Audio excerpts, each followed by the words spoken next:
Hello, folkaroonies. Welcome, excuse me, gosh. Welcome to Duty's Daggers. First of all, before we start, if you haven't subscribed, go ahead and do it. Why not?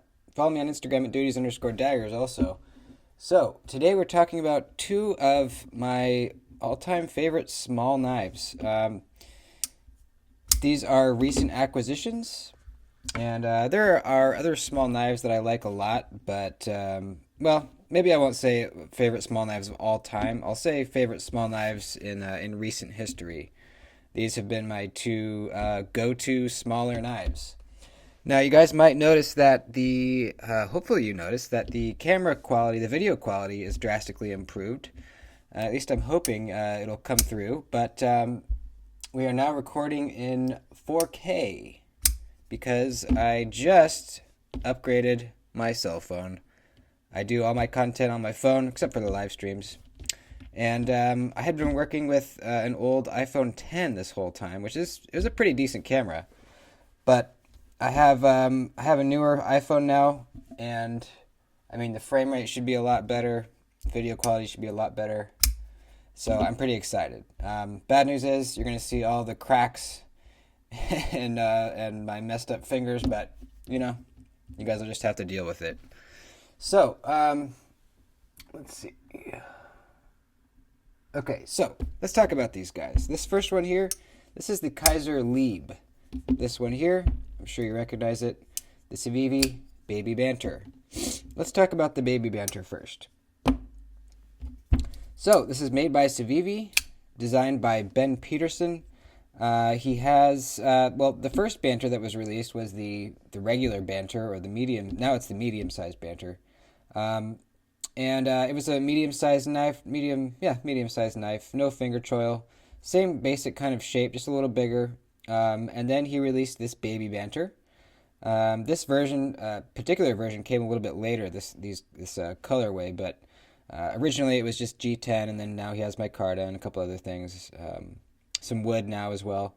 And then he came out with the large Banter, which is basically just a large version of this one. It has a forward finger choil as well, similar blade shape. I haven't tried that one out yet, but it looks really cool. But we're talking about the baby here, and it is baby. Let's measure this baby. Blade length is little over 2¼ inches.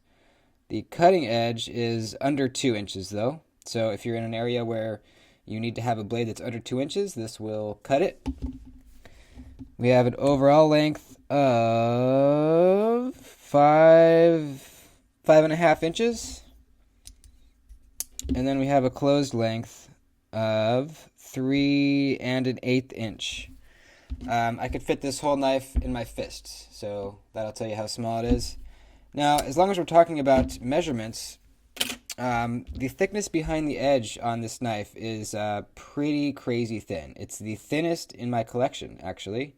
I got a pair of calipers recently. We've been talking about, thicknesses behind the edge in some of the live streams and stuff. And I mentioned that I was going to start talking about that in my reviews, because it really is an important aspect on a knife. It tells you how slicey it's going to be or how tough it's going to be. If you're going to be really hard using your knife, you might want something a little thicker behind the edge. If you want something very slicey, maybe you want something very thin. And if you're going to be doing a little bit of both, you want something kind of in the medium range. So the thickness behind the edge on the Baby Banter here is around 16 thousandths, which is very thin. To put it into perspective, my Benchmade Griptilian here is 25 thousandths. The PM2, pretty close to the Griptilian, 24 thousandths. And let's see, what else we got here? The Deca is, it's 19 here and 22 back here. Because it's a compound grind. The Elementum is 20 thousandths. So that kind of puts you into perspective. This one is 16 thousandths. It's very thin. It's very slicey. The blade stock is pretty thin as well. This thing's just, it's a really good slicer. Very, very thin. Also, it's kind of a spear point blade. So, you have a low tip. Utility cutting is great with this knife, especially since you can just easily put your pointer finger right over the tip there and just put a ton of pressure down into the tip, which is just perfect for a small knife. You know, that's what you want to be able to do with a small knife. So, very thin behind the edge. Now, this version in particular has the white ivory G10, which has gotten a bit dirty. When I first got the knife, I was thinking about keeping it nice and pretty and clean, but I decided I wanted to use it. So it's a little dirty now. But I will say that the coating on the blade has held up fantastically. If you get it in the correct light, you can sort of see some minor scratching in some spots, barely. But I've been carrying this thing almost every day for a little over a week now, just doing my regular cutting tasks. And then I also did some whittling on some wood just to kind of see how the coating would do. And pretty surprised, actually. Very surprised. So that's awesome. This is a cool looking knife, you know. There's not too many knives out there with red coated blades.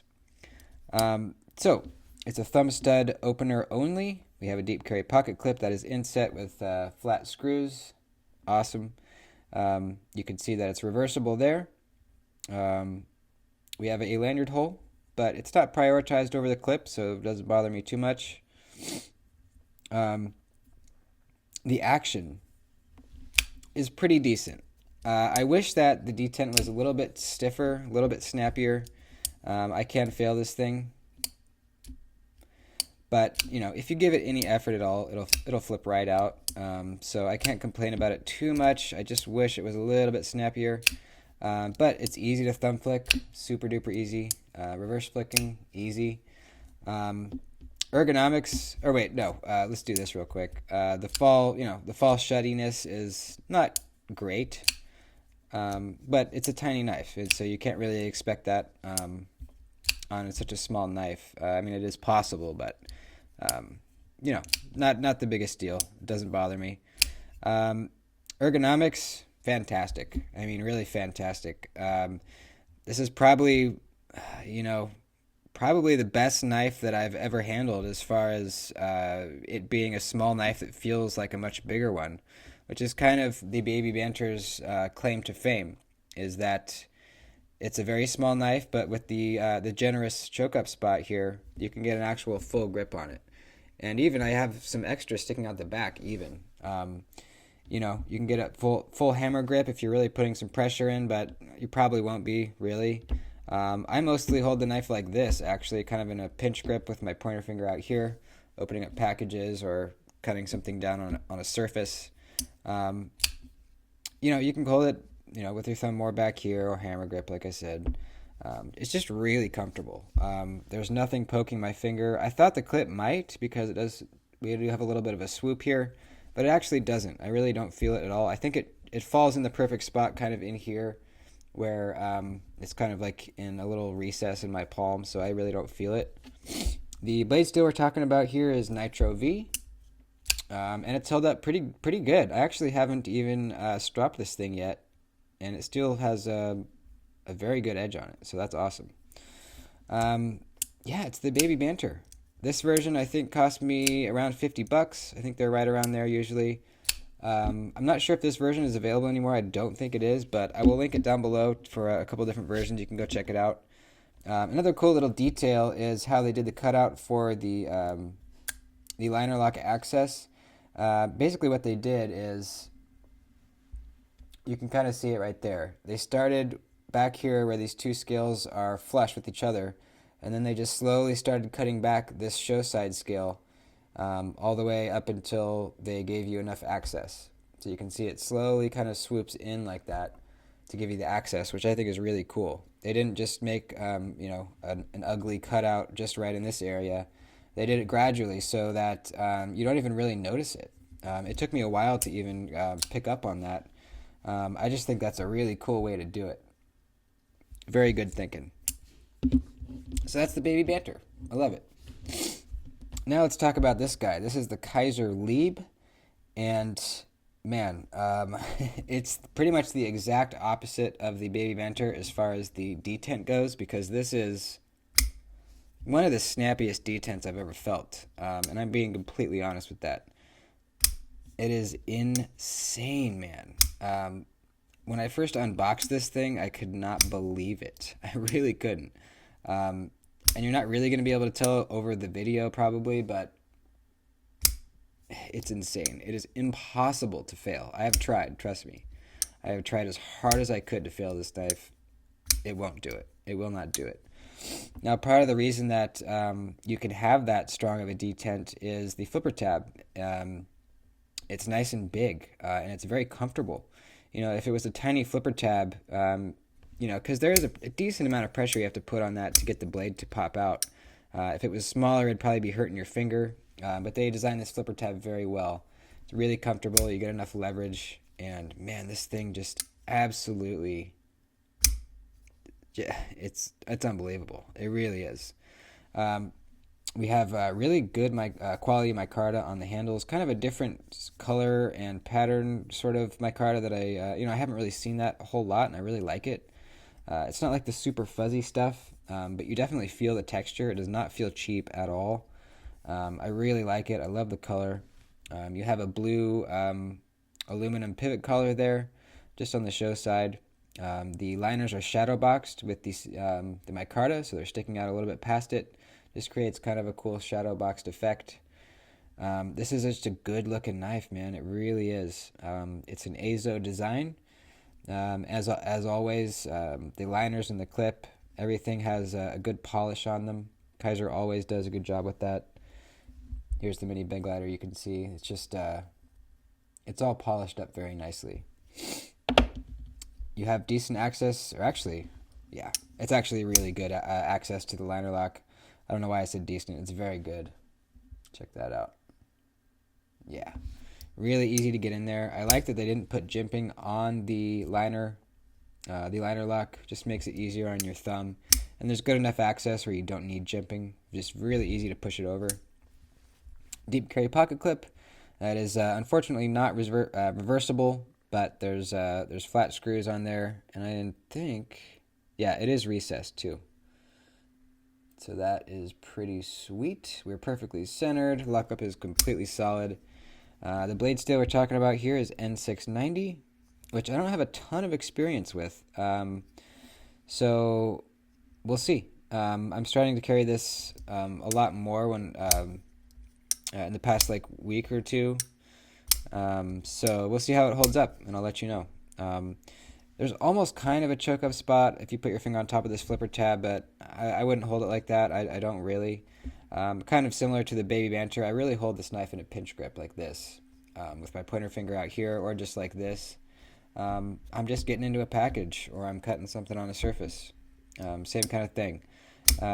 With these smaller knives, they're not really meant for hard use. They're meant for opening stuff up, which is why I think for smaller knives, it doesn't really make sense to have like a clip point or, some blade with a lot of belly and a high tip. With a small knife, you want a nice low tip because you're doing utility style stuff with it. This is just such a good knife. I got this on sale. I think it's normally around $60. And I just learned that there is a larger version that's a button lock version. So I'm very curious to try that one out. Since it's a plunge lock, there's no way they're going to get it as snappy as this one. But I'm very curious to see how it is. I've heard from a couple people that it is pretty snappy for a button lock. So very curious. Really like the blade shape on this one. Nice sheep's foot. The edge kind of slants upward from the handle, which I kind of like. I don't know. It kind of makes me feel like I'm getting even more pressure in the tip, and the bellies, or this back part of the blade's kind of out of the way when I'm doing utility cuts. It just feels kind of good. I just like the lines on this knife. I like this sort of very slightly contoured line from the spine back, or the back of the scale all the way up across the spine. I like how the back of the knife comes to a little tip there. I just think it's a good looking knife. I really do. I would recommend getting this knife if you're looking for a little knife with a sheep's foot blade that's ridiculously snappy. I would recommend this thing. One thing we need to do is measure the thickness behind the edge on this guy because I had measured the Baby Banter before, but I forgot to write down what the Kizer Lieb here was. So let's check it out. If I was to guess, it's going to be pretty similar to the Baby Banter. It's going to be a little thicker, but similar. So let's see here. Right there. That's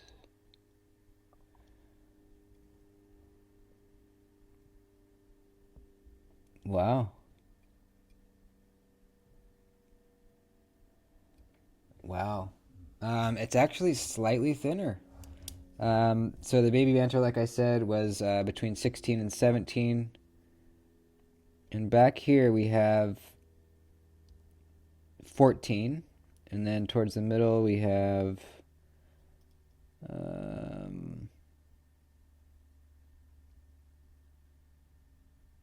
16. And then at the very tip we have, gosh, it's hard to get it on there. So thin. We have 16. So actually very, very similar to the Baby Banter. Very, very similar as far as thickness behind the edge. So that's awesome. That is very cool. These are two of my thinnest behind the edge knives in my entire collection. So that's about it. I'm losing the light. So I hope you guys enjoyed. A couple little small knives that I really, really like. Like I said, I'll put links to them down below. Kizer's having a sale right now on their website, so I will link this one to Amazon and also to the Kizer site, so you can kind of see which one is a better deal. And yeah, that's about it. Thanks for watching, folks. I have a Patreon. Use my links below. It helps out the channel, especially at Blue Creek Knives. Go support him because it helps out the channel as well. And thanks for watching. Later. Peace and love.